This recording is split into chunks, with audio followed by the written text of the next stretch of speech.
Hey everyone, Internet PCS book reader here. Today I want to talk about unreasonable hospitality, the remarkable power of giving people more than they expect by Will Guidara. In your life, I'm sure you've heard many generic sayings that people like to just wrongfully place on any context, even when it wasn't supposed to be applied in the way they apply it. Some of these generic sayings are things like, what doesn't kill you make you stronger, or impossible is nothing, which is cool in many fiction since the context of the story was made to fit the fake scenario that the fiction have, but in real life when they are used not in the right context, they can be at best just annoying, at worst fucking obnoxious. In the context of this book, the generic saying that I'm talking about is the customer is king, where for some reason the customer are the one using the saying and taking it quite literally, coming to a restaurant and acting like their medieval royal family visiting the peasant they are ruling, despite being just another paying customer among many. The saying when used this way is breeding self-entitlement faster than unneutered dogs. But when used correctly, when the one that took the saying and used it for their own service, they made quite an underdog story, since it's usually a story of people doing their best and those always had a charm to them.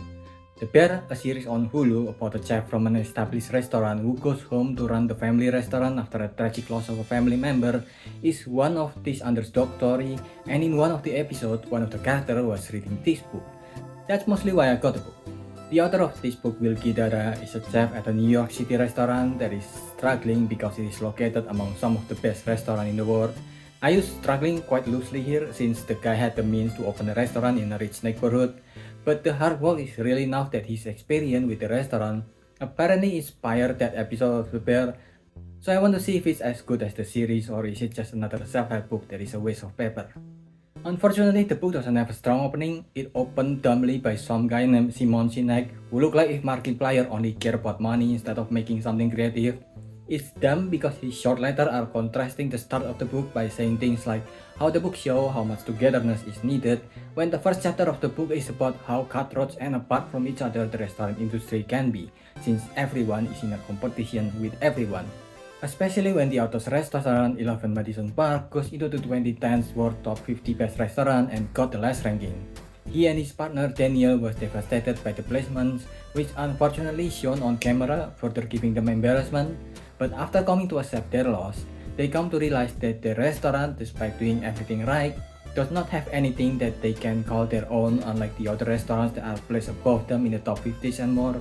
So Will decided to have something new for their place, something beyond service, an unreasonable hospitality. Yes, title drops so early. So far, the idea feels like a manager trying to keep a business afloat, but more like a decision made by the higher up that doesn't think about the people they employ on a human level. But it seems he's at least aware that this decision is also made for the bottom line. But that's not everything. So let's give the book the benefit of the doubt before we go back. Way back before the authors became the owner of a restaurant when he was just 12. The first time his dad took him to Four Seasons, the fanciest restaurant in America at that time, where of course the richest most famous people comes, which shows how privileged he is already as a child. But nevertheless, the restaurant left a strong impression on him. He loved how fancy it is as a kid. He loved that he managed to wear fancy clothing to go there to fit the vibe of the fanciness of the restaurant, and that feeling never go away even as an adult. His parents both work in the service industry in the airlines, with his dad being an American airline catering chef and his mother working as a flight attendant. They got married soon after, with both of them still keeping their job because it was soon after the law was changed allowing stewardess who got married to keep their job. And then they had him. They paint quite a happy family picture until one day his mom started dropping things, and when they checked her out at the hospital, she was diagnosed with cancer. But still, despite the sickness, she still do everything she could to be his mom, driving him to tennis practice, picking him up at school, and even when she can no longer move and needed aid to push her on a wheelchair, she waited for him at home when he came back from school. He described her as loving him recklessly, and that love teach him how to feel welcome.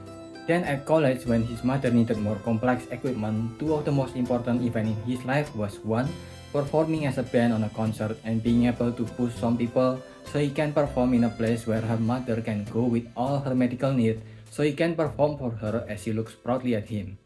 And two is going to a class in his college called Guest Chef that will eventually change his life.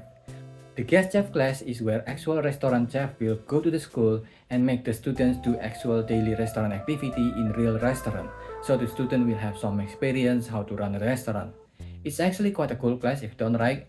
If it's not done correctly, it smells too much like unpaid intern. But thankfully, the author had a great experience with the class where he became part of Daniel Boulud class, a Michelin restaurant chef which also makes this his first experience in a Michelin class restaurant. And he managed to impress Daniel so much that he also met his two other friends that become famous chefs in their own respective field. They parted with him, leaving quite an impression to them, despite how young he is because he's hospitable to them. He did well at Cornell, but right before graduation, his mother fell into a coma and not long afterward, she passed. He doesn't want to leave his father soon after their loved one is gone, but his dad pushed him to go take the intern opportunity that he received in Spain. Before he left, he decided that he wanted to do something for his dad, so he asked Chef Daniel if he can bring his dad to his Michelin restaurant, which he agreed. The restaurant welcomed them and showered them with attention. Their loved one is still gone, there is still a hole in their life that will always be there, and the sudden change, the loss, along with the move to Spain, might be the saddest they ever been in their life.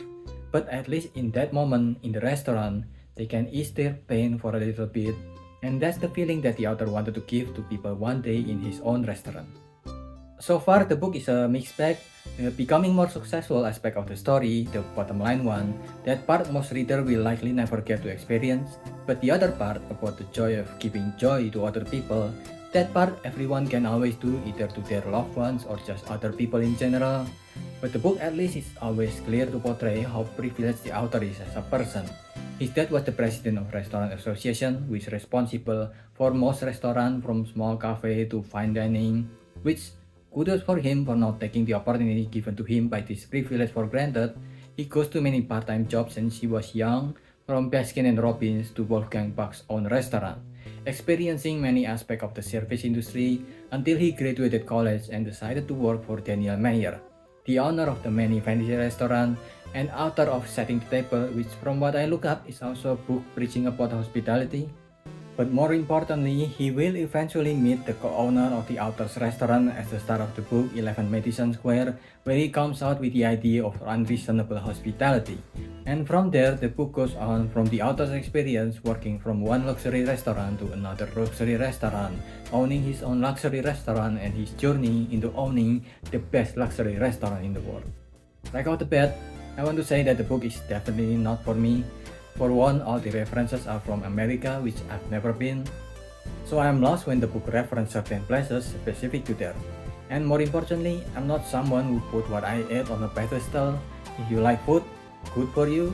For me personally, I don't care when food that is unessential for everyone is so overpriced, and Michelin restaurant is always the worst of this. Give me food for the nearest local warteg and I'm good. So I just couldn't care less about the author's journey to becoming the #1 restaurant in the world, especially when that's a very arbitrary award given by arbitrary people.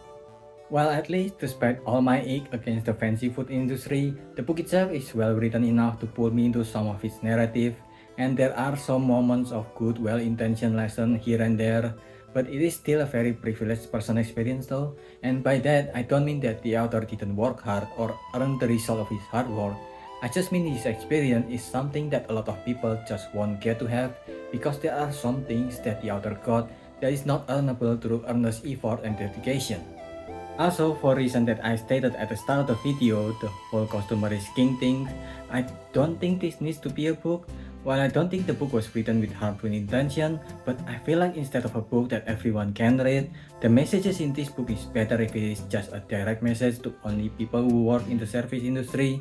Books like this feels like one of those books that the messages will be taken out of context as an excuse for entitled people to act even more like a baby, which to be fair is the fault of this childlike mentality that self-entitled people have, not the author, but still my point stands. When you read the book, you can see that the author always had a clear trajectory on where he is heading in his life, which is upper class. Even if he spent some of the time on lower class service industry, it will most likely be only temporary, not year-long or decades-long experience.